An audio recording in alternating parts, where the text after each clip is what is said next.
You're Yes, Teresa, what a report. I think the West Valley is one of the only branches that has nearly every single committee filled. So thank you so much for such a detailed report. Um, I want to share with everyone because this information or these words of love were shared with me from Councilwoman Maxine White out in Avondale. But she shared with me that she truly appreciates not just the West Valley branch, but President Farmer himself and the work that the West Valley NAACP is doing for the community. Her son has experienced some things. And she knows that she feels safer knowing that the West Valley is there to protect, our community. And so anytime that somebody from the West Valley branch walks into a city council meeting, she will make sure that all phones are held and that y'all will have time to speak on the agenda. So whatever you're doing out there, it's working, and your council members are acknowledging the work that you're doing. And I'll share with you that when she sat with me and told me this information, she was literally crying. So I say that because I want you all to know that there are people who push back, but there are also people who truly love and appreciate the work that we're doing out there. So thank you to President Farmer and everybody in the West Valley branch and all of our branches that are doing the work that keeps us here and keeps us alive. I know that you shared a little bit about Fallon too. Fallon is a rock star. I'm sure that everybody on this call has had an opportunity to meet Fallon or talk with her, or has had her youth at one of their events, because she is everywhere all the time. As Teresa said, they've made over 80,000 phone calls to folks, making sure that they're registered to vote, or are you participating in this year's election? They're doing voter registration. They are doing all kinds of things, both in the NAACP and outside of the NAACP, because we are nonpartisan, right? And so we are making sure that not only are they getting internship opportunities, that when they're doing work for folks in the community, that they're also getting those letters of recommendation that they need to be able to garner, whatever capital it is they need when they enter the adulting in general, when they enter this space, that they have, all the support that they need. And I truly think that there really isn't anybody better to lead the youth in college than Fallon, because she will make sure that our young people don't have to suffer the way that we did, coming up. She wants to make sure that they have all the resources that they need. So I know that she's not on the call because their meeting starts in 13 minutes, but shout out to Fallon. All right. We are moving on to the next branch, and that is Maricopa is having their women's expo. It started at 9 o'clock, but do we have anybody from Maricopa on? I didn't think so. Dr. Meeks, President Meeks, would you like to share for Tucson? Sure. Good morning, everyone. That was a detailed report in the last one, so I'm just rethinking how to organize mine for the future. But so this might be a little more all over the place, but rest assured that our committees are active and doing lots of great things. So I'll start with kind of the big picture. We did have some folks that attended the National Convention. I served as a delegate, as well as our Youth Council advisor, who also brought along 3 youth. So we were really excited about that being a first-time experience for our young people to be able to vote and kind of see what that was like. We had lots of questions. It was a learning opportunity. So really great. I also had an opportunity to attend the Congressional Black Caucus legislative conference as well. And I agree with you. We need to be there. That's where a lot of things are happening. And we can, directly engage with the folks who, can make some things happen. Regarding civic engagement activities, we have been doing these things for quite some time, and really excited about the successes of some of the things that we've been doing. Going back into July, we were we had some activities around John Lewis National Day of Commemoration and Action. And it had to do with the John Lewis Voting Rights Advancement Act. And so we had some in-person, very active activities, as well as some that were passive, to provide our membership and community with step-by-step actions on how they could connect with representatives and do what they can to let folks know that we are not going away. We still care about this. And also, so on the anniversary of his passing, as well as on the anniversary of the 59th anniversary of the Voting Rights Act. So we try not to do these one-time pop-ins, but be consistent with it. And these efforts were in collaboration with the League of Women Voters and some other organizations as well. We have also been communicating information, of course, in preparation for the primary.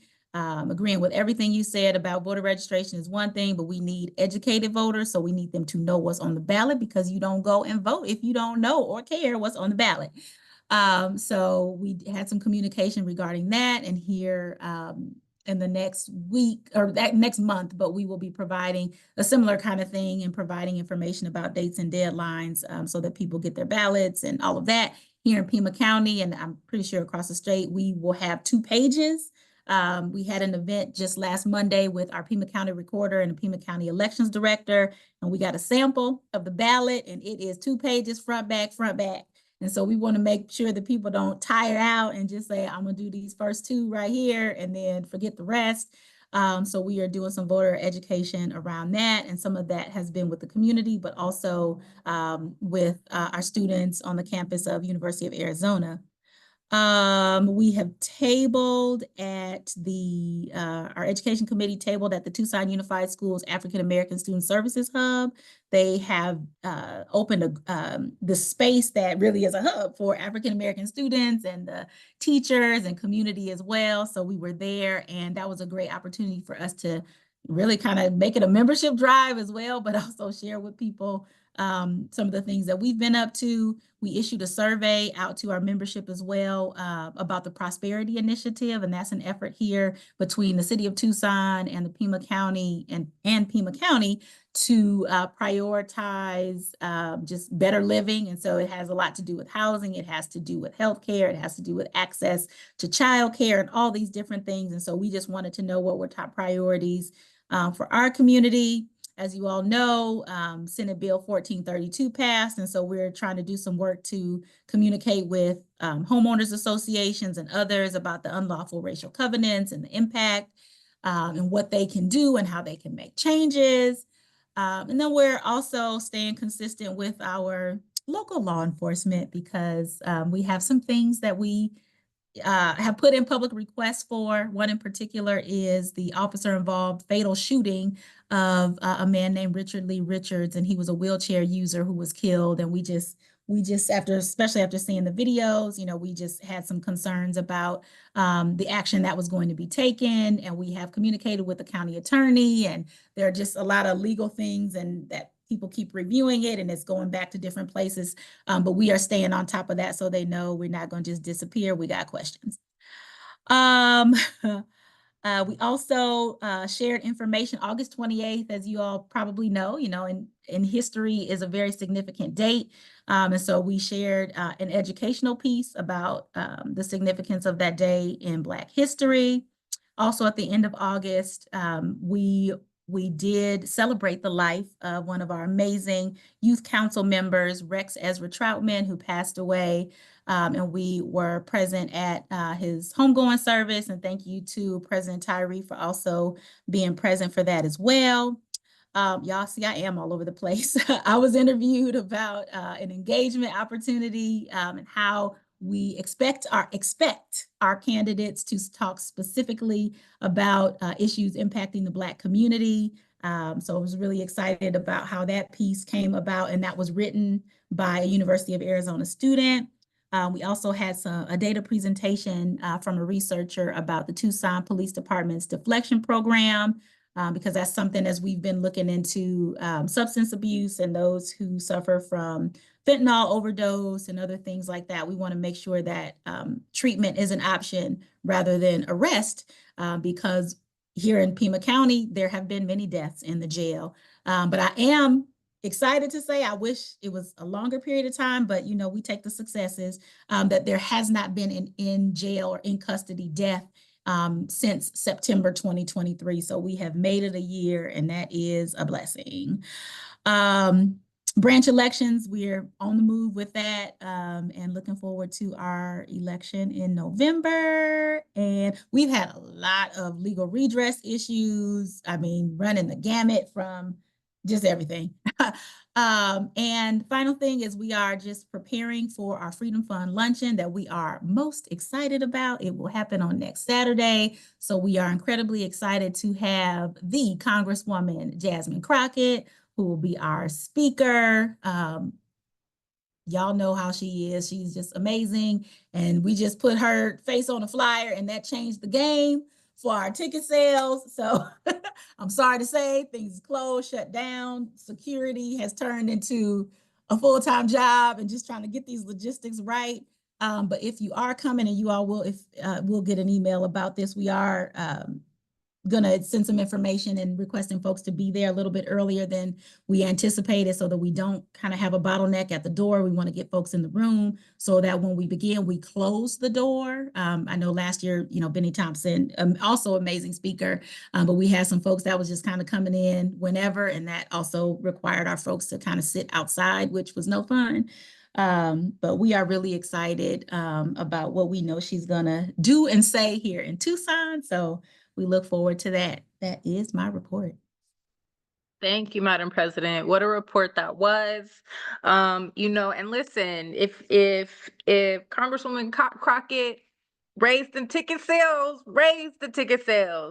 bring the money in, bring the people in. We need them to do all the work all the time, not just when it feels good, right? So that's right. That is right. Yes, we're here for it. The state conference will be there, so we're excited to join you and support you. And one thing I wanted to share about the ballots, because yes, it's 2 pages, but we know it's really 4. It's front and back. It's a lot. So what I have been telling people, so that they don't get overwhelmed, is do a little bit at a time, right? You have 30 days essentially to turn your ballot back in. So take the time you need to fill a little bit out, walk away, fill a little bit out, walk away, because nobody is going to sit there and do 4 pages front to back unless you got a golden ticket sitting in front of you, right? So it's okay. It's okay to be overwhelmed, but we need to get it done top to bottom, bottom to top. So thank you for your report, Madam President. Flags at Huachuca. Do we have anybody from Huachuca? Hearing none. Anybody from Flagstaff? Hearing none. Anybody from Yuma? Yes, it's Rodney. Hello, Mr. Vice President. Thank you for joining us. Thank you. We have a brief summary on what we've been working at and towards. The influence has been trying to get the NAACP throughout the county. So we've been attending a lot of the meetings, the city council meetings in both San Luis, here in Yuma, and also in Somerton, some of the surrounding counties here. We've also been present at the Yuma County Board of Supervisors, and attending their meetings and representing as well. We've been hitting the pavement for membership, and we're up to 79 members now. Total of 4 just in the recent past couple of days on the movement. We've been working on our Education Summit, which is our fundraising event, formerly the Freedom Fund. We've been working on that, got tickets together, and starting to push that out for next month. In addition, we're going on our first educational conference. We're inviting the 10 school districts to get the community involved throughout the Yuma County to work on some of the problems involving our education in Yuma. Seems we've fallen a little short in standards in our school system. That's what we're doing in a nutshell. You guys have any questions about anything? Mr. Vice President, when I know that you changed your Freedom Fund, or it's going to be an education summit. Do you guys have a date yet for that? Yes, ma'am. It's in actually it's in next month. I could get you that information along with some of the tickets if you like. Yes, please. The state conference really tries to make sure that we buy tickets and we attend all of our branches Freedom Fund. So just as we're going to Tucson next week, we would love to be able to support Yuma as well. So if you have time, send me that information and we'll make sure that we're there for you as well. All right, thank you. Appreciate Of it. course. Thank you for your report. I can just tell them how you have a meeting and stay in the car. All right. Okay, moving on to our next branch. Winslow, is anybody here from Winslow? Pinal County. Parker. Do we have anybody from Phoenix College?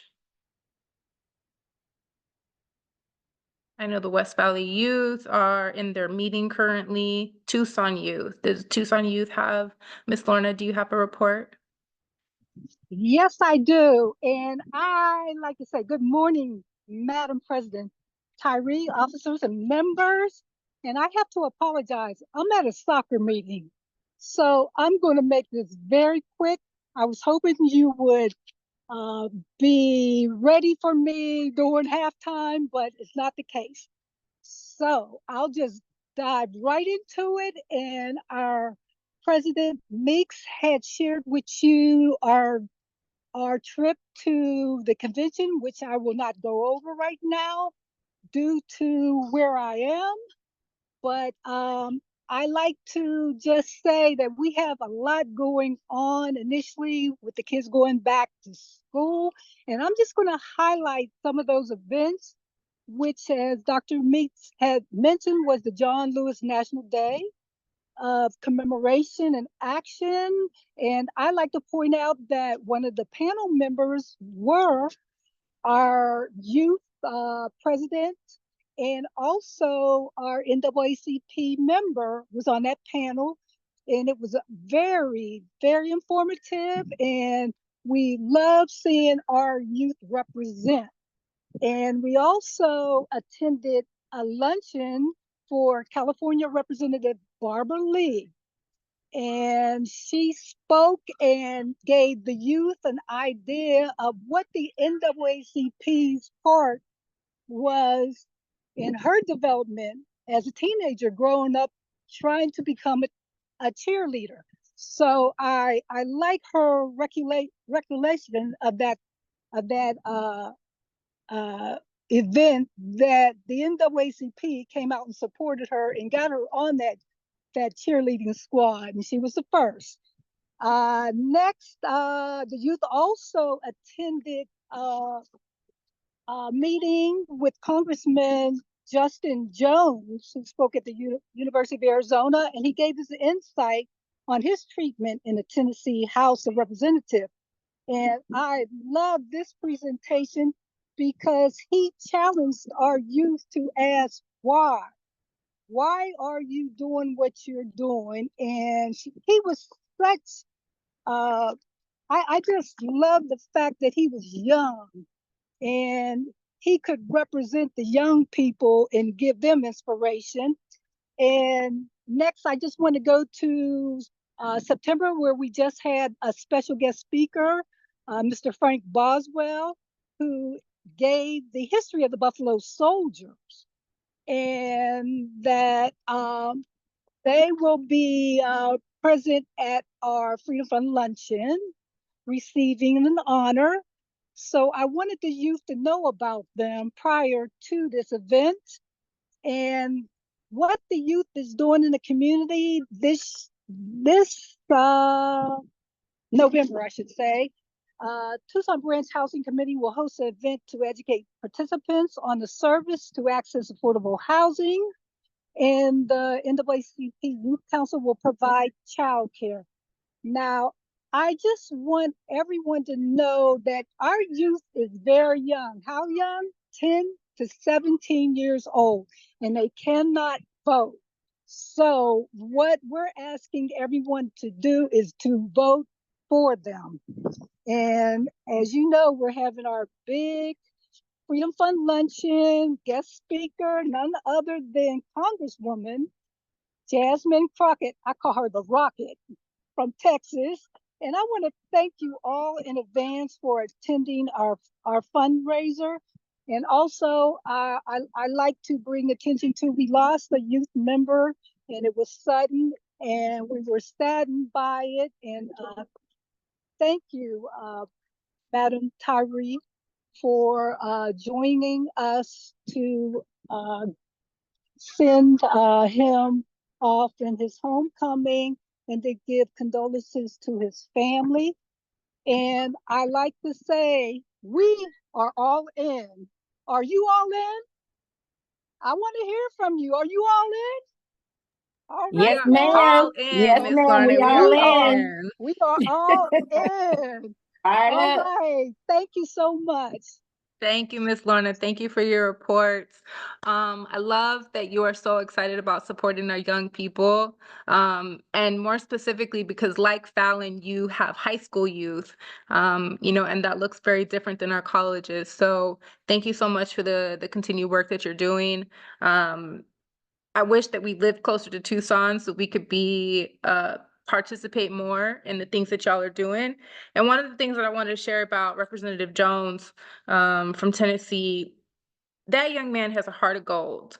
And one of the things I'll share with y'all that he shared with us, that election cycles are 2 terms. So if you get elected to the legislature, you're only there for 2 years. So you get elected and you basically start campaigning right after that.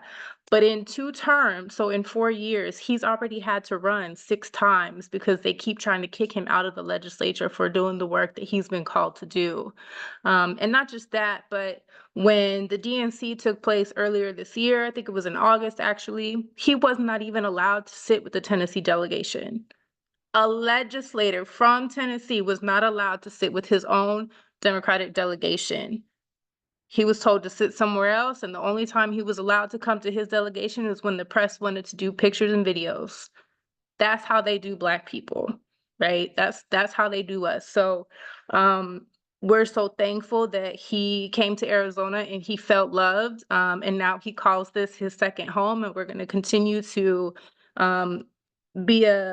be a welcoming space for any other legislators that feel like they are not welcome in their own space. Because you know what, if people don't want us at the table, we'll make our own table. That's all we can do. So I thank you for all the work that you're doing. I know I've said that a million times, so yes. South Mountain College, I know that they're kind of new, so they might not be on today. All right, hearing none from South Mountain. Let's move into what the next 18 months will look like. First, we have a new legal redress team. So at the state level, our, at the time, 3rd VP or 2nd VP, Ben Rundle, who's a civil rights attorney, decided to step down from the VP role and solely focus on legal redress. So if you have issues, if your team is overwhelmed and you need some support from the state, you can email the legal redress team at legalredress@azNAACP.org. And they have a whole team. So it's not just him. He has other attorneys that are working with him to support the work that we have to do, redress. And we're also working on putting together an internship program. So if you have social work students, if you have psychology students, if you have law students from any of your community colleges or universities that are looking for internship work in the civil rights space, we'll have folks that can help supervise them and do some of the casework. And for our lawyers, Ben was kind of concerned about the lawyers taking on like inmate cases because there's trauma there, while the rest of us didn't quite agree with that because we really feel like academic education can only get you so far without real life experiences. And so, you know, as lawyers become actual JDs, they're going to be interacting with folks who have trauma, you know, past or current, or they're going through it with them. And so, in order to, I don't want to say mitigate, but maybe support, we shared that we would be partnering some of our legal students with social workers who are trained in therapy. So we're working on our SOPs for that so that we can push those out to schools. And once we have that up and ready to go, we'll be able to let y'all know so that you can share and start lessening some of that, I don't want to say burden, but some of that legwork that y'all are doing right now because you need extra support. So there's that. There is a young man who I will hopefully introduce to y'all maybe next month or at the beginning of the year, who works in a lot of nonprofit spaces. And one of those spaces is with 1 in 10. For those of you that don't know, 1 in 10 is a nonprofit organization that focuses specifically on LGBTQ youth. However, it's white centered. And he, to my knowledge, is the only Black man on the board. And so he shared with me that they had a fundraiser a couple months ago, and within 45 minutes they raised $1.8 million. And so he kind of felt like there's no reason that the NAACP, with all of our history, with all of our knowledge, with all of our advocacy, should not be able to garner the same support. And so one of the things that he'll be doing as he comes on will be to help us to fundraise. But he tasked me with identifying 6 local businesses or corporations that the NAACP could partner with and get financial support from, while we are supporting them in inclusivity and DEI and diversity stuff. So the organizations that I selected were Amazon, TSMC, which is the new Taiwanese chip plant, Boeing, Intel, Honeywell, and Banner Health. Now, some of those organizations already have really great DEI movements, while some of the other ones are like really lacking. And so we think it'll be beneficial for both of us to be able to partner. So we'll be working on those partnerships and really trying to garner some of that financial support probably over the next 6 months and moving forward. Membership sustainability. Most of you have already given your updates on what membership looks like for you, and I hear that your membership drives are doing really, really well. And I can tell that because as of this morning, prior to getting on this call, we had 990 active members. We're nearly at 1,000. So I would assume by the end of the year we'll be at 1,000, maybe even over that. So I think you guys are doing great. You're doing a wonderful job.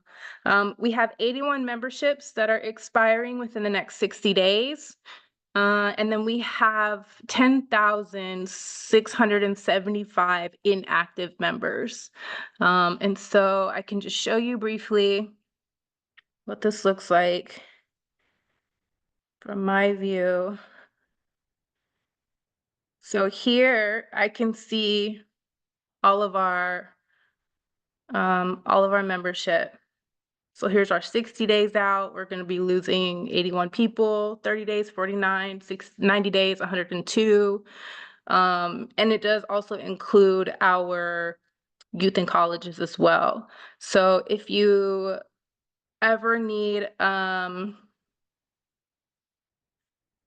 contact information or you need reports pulled or things like that, just let me know and I can pull those and export them for you so that you can start calling those folks.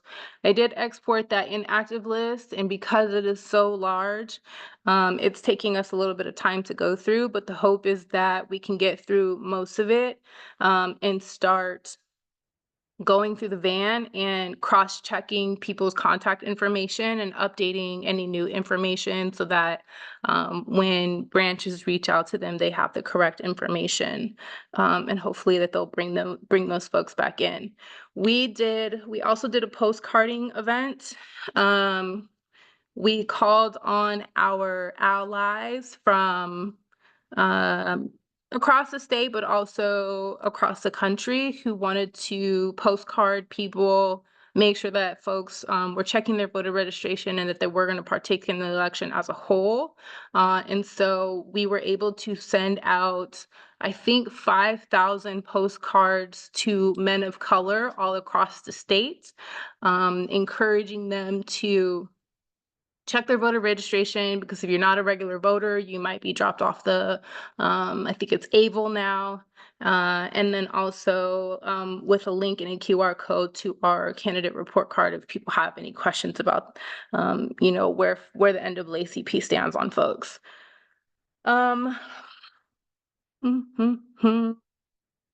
It was brought to my attention that our NAACP website, while we do have a branch locator on there so folks can go put in their address, and the branch that is closest to them will populate, and there are links to each of those branches, but it was too cumbersome for somebody to have to click this link, click this link, click this link, and then get to whichever branch they belong to and then go find their membership page. So what we did was just try to remove as many of those clicks as possible and directly put your membership link from your website onto our website. So it's just one click and people can go and automatically do that.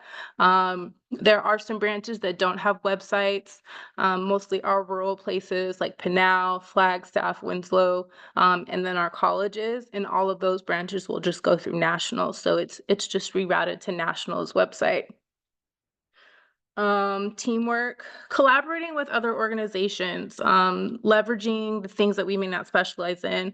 The reason that I put this on here was because at least in Maricopa, I can't speak for the other counties or the cities that I'm not in, but what I am hearing is that historically, other Black and Indigenous organizations did not feel included or supported by the NAACP, where maybe they tried to reach out previously and ask for support or ask for partnership, and there was none. And so I really want to encourage all of you. I know that sometimes nonprofits specifically, and then in our community, we get into this place of like territory. Like, this is mine, I'm over here, I do this, you do that. But I really think that that's disadvantageous to us. And if we can come together and say like, hey, like, you have this resource that I need, can I share this person with you, or vice versa, right? Like, we need to get back to bartering and being one collective, so that our people and our communities can win. So if you know that there has been damage done, or if there are relationships that have not been built yet, please make an effort to make those relationships, because we need them. And I think that with as much work as there is, and as much work is going to continue to come, we cannot do everything, right? If there's somebody else who has just a little bit more capacity than we do, it's okay to say, you know what, friend, I can't do this today, but this person right here, this person can help you. So I really just want to encourage all of you to be able to continue or to create those new communal relationships. Succession planning. When Bishop and I first got elected last December, one of the things that we came in was we really wanted to usher in this era of not asking for permission and very rarely asking for forgiveness, right? I think that's partially how we got to the place that we are today, is that too many folks were okay with the crumbs that we are given from society, and that's not something that we want to continue. And with that, we have a lot of folks who are staying in leadership positions well into their 70s, well into their 80s, and not creating space for young people. And by young people, I typically mean 45 and under. So if you have folks that are in your community, if you have folks that are in your branch that are just holding on, thank you so much for all the dedication and the time and the effort that you have given to our organization and our community. Would you consider being a member at large and advising us so that young people can move into these leadership roles and start to take over, right? One of the things that I share with folks is there is a particular legislator in Arizona who's like 82, and this person has been in office since the 70s. And just in that's 3 generations of people who have not been able to participate in lawmaking simply because that person is holding on to a seat. And the damage that that does, in my opinion, is that that person may be gone in 10 to 15 years when these policies that are being implemented today are actually taking effect, and they're not even going to be here to witness it or experience the things that are happening, but our young people will. And so I really want us to start focusing on succession planning, identifying those young people in your branches who have the potential to be really great leaders, and bringing them into your mentor space, bringing them into your board meetings, your executive committee meetings, and allowing them to see how things are run so that they can start preparing themselves to move into these spaces of leadership. And if you're not sure what succession planning looks like or how to identify like who those people are, somebody within the state conference is more than happy to sit down with you and really talk about what it looks like so that we are propping up the next generation in a way that they can thrive rather than just like wading in water and struggling to figure it out. So I think that's just really important. We talked about the CBC already. Preparation for branch elections. Most of y'all have already done this. You should have your election date selected, your nomination committees, your election supervisors, and beginning to accept nominations. I just want to remind people that if you are running for one of the 5 seats, so one of the president seats, the treasurer, or the secretary, or you think that someone is going to nominate you and you plan to accept that nomination, you cannot be on the nomination committee or the election supervisory committee. It is also in the Constitution that if you are a publicly elected official, you cannot hold office within the NAACP as well. So there are 2 things that I really just wanted to make sure that we're reiterating to folks so that there's an understanding. Moving into item 7, our convention, the BYOB party, the Bring Your Own Ballot party, we decided to cancel. We just did not have enough buy-in, and with it only being, 19 days out, we just felt that it was better for us to cancel the event and not make a fool of ourselves by not being prepared than to do those things. So instead, what we plan on doing is hosting a Black Leadership Summit for all of the key Black leaders across the state on both parties. There are some issues that need to be discussed, and rather than making a unilateral decision, I think it would be better if we were all able to get together collectively and kind of strategize on how we want to handle situations moving forward as a community, despite what parties we are forced to identify with. And also, how do we as a Black community expect the Democratic Party and the GOP party to treat us moving forward? And so that's what we'll be doing on the 19th. And The report card, we do have a candidate report card. If you haven't seen it, it is up on our Facebook page. It is also in the agenda, as well as our latest newsletter. Feel free to share it. And then with that, I move into community time. Does anybody have any events that they would like to share? Or any other information that you would like to share with your group? Hey, Sarah, can I kind of give my brief report? Absolutely, Brother Barlow. And then President Farmer, I see you too. Okay. Good morning. So for outreach for education, for the education chair, we're going to be doing a lot of outreach through Base Arizona and our youth program. Right now, we currently have over 1,000 families enrolled in our program.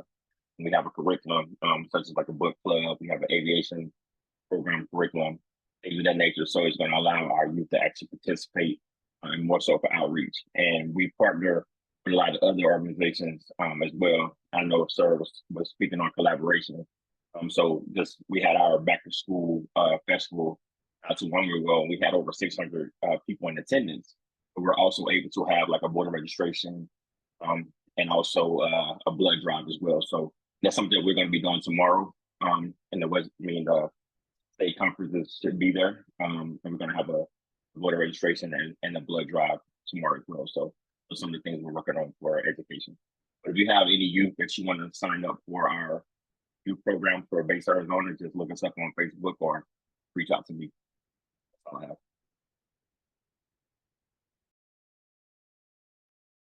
You, Brother Barlow. And I think we'll actually probably be at your blood drive tomorrow as well. President Farmer. Good morning, everyone, and thank you, President Tyree. I just wanted to speak on a couple things. Earlier, Dr. Meeks had mentioned about that shooting that occurred down in Tucson. If I'm not mistaken, that happened about a year and a half, maybe a couple years ago. And with that, and then we have incidents like that have been happening around in the West Valley. And then you, President Tyree, had mentioned about having a meeting or being invited into the spaces with the police departments. And then it goes back to what Ms. Hayes has said earlier about voting also. I think all of this stuff is tied into itself when it comes to all of this stuff. And I think it's very, very important, and this has been stated, about voting on the down ballot. Because what I run into, a lot of people don't understand how people get into positions in police departments, how they become a sheriff, how they become chiefs, and all of that. So it's very, very important that we vote for the mayors, the city council members, all of that. Because again, what's happening here in Maricopa, back in several years ago, the sheriff at that time, Sheriff Penzone, he took over the Maricopa County. He was elected as sheriff. He took over from Sheriff Arpaio. And for those who don't know Arpaio's history, look him up. It's very, very problematic. So Sheriff Penzone came in and took over the sheriff's department, Maricopa County Sheriff's Department, and he inherited all the mess that Sheriff Arpaio had done. So they're currently under consent decree. And the Sheriff Penzone started an African American advisory board years ago, and I'm a part of that advisory board. So what's happening now, when Sheriff Penzone retired last January, the current sheriff, Skinner, took over that position. So what happened was he learned early on in the process that Sheriff Penzone was resigning, so he switched his party from Republican to Democrat to get that position as sheriff. So now he lost in the primary, so we're in the election cycle coming in November. So we have two people, one Democrat and one Republican who are running for sheriff. So that's part of that voting process again. And so what I run into from a criminal justice standpoint is we as a people, we as an organization, and many other organizations are always playing defense. So when it comes to incidents like Dr. Meeks had mentioned earlier, which police-involved shootings, police-involved incidents, we're always going and asking them for information. It shouldn't take 2 or 3 years for, and police involved incident to be resolved or get out to the public. So what I'm saying is we collectively, I'm looking for ways for all of us, all of our different branches, and I know the state is involved, but more so all of our local branches to get involved and collectively be on the offensive when we come when these incidents occur. So if it's sending out a rally call, throwing a hat up in the air so everybody can see, all of that stuff. So that's my ask. So I'm just looking for more ideas how we can be collectively more on the offense when it comes to incidents like this. So that's my brief soliloquy here. My brief, Thank you, Ms. for lack of a better word, my little tirade here. Was your soapbox? Yes, exactly. Thank you, Mr. President. And you're right. Down ballot voting is so important because it really shapes the cultural climates or lack thereof when we have certain people in office or not. And for those of you that don't know, if an elected official vacates a position that is a partisan position, such as the sheriff, and they vacate that seat prior to their term ending, the next appointee must be of the same party. And that does not apply to nonpartisan seats, but that doesn't mean that folks don't try. But that's why Sheriff Skinner changed his party affiliation so that he could take a nomination as a Democratic candidate. You shared something. Communication. So one of the things that the state conference is really working to impart on the state conference members is if you're invited to a space, take somebody with you. Take somebody with you. Open doors for somebody, pull out a seat for somebody, but take somebody with you. There are so many events that are going on. It's impossible for one person to be at every single event. But if you do go to an event, take someone with you, right? It widens our network. So I think to President Farmer's sharing with us is there should be some sort of channel that at the very least the presidents can come together and say, hey, we have this thing going on, can we get some support, so on and so forth. And I know that we do have a group chat, at least for the presidents, but if we need to open that up further, then let's have a discussion about that, because I do want us to move in a space where we are not working in silos anymore, understanding that our landscapes do look different depending on the part of the state that we are in, but that does not mean that you should be working alone on like a makeshift raft in the middle of an ocean, right? There are folks who want to support you. There are folks that need support. So let's make sure that we're working together. So President Farmer, you and I can kind of touch base and throw out some ideas and see if the other presidents feel like that's something that's going to be beneficial or if it's going to be more burdensome. But let's figure that out, because I do agree that we should be working together collectively on stuff. Last bit of, well, actually, does anybody else have anything else that they want to share?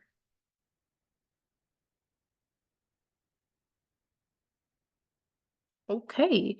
The last bit of information that I do want to share with all of you is that in addition to us having a legal redress committee who will be doing lots of things, they'll also be doing policy writing for us.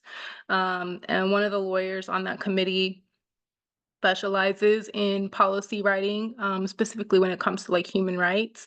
And so with mental health being one of our main pillars, this cycle, we decided that we wanted to run a mental health bill. And Representative Cruz has already shared that she would be one of the co-sponsors in that. And what that bill essentially says is, when women go for their annual exams and men go for their prostate exams, those are considered preventative and thus are copay free. And we would like to see therapy be considered preventative, and copay free as well. understanding that not everyone has access to insurance at this point in time. But what we're looking for right now is progress over perfection. And if we can, at the very least, get folks who do have insurance access to free healthcare or therapy, excuse me, I think it'll be easier for us to then later down the road incorporate the folks who do not have insurance. I'm sure it'll be an uphill battle, but we start somewhere. So if there are other ideas that you would like to work on within the legislature, let's talk about it, and let's start getting into good trouble. Good trouble. All right. If nobody has anything else they would like to share, we are at an hour and a half instead of 3 hours. I would love to give you the rest of your weekend back. So may I get a motion to adjourn, please? Angela, so moved. Thank you, Miss Angela. Carlin, I'll take yours as a second. Thank you, everybody. Have a beautiful weekend. You have my number, you have my email if you need me. See y'all later. Thank you. Have a good day. You too.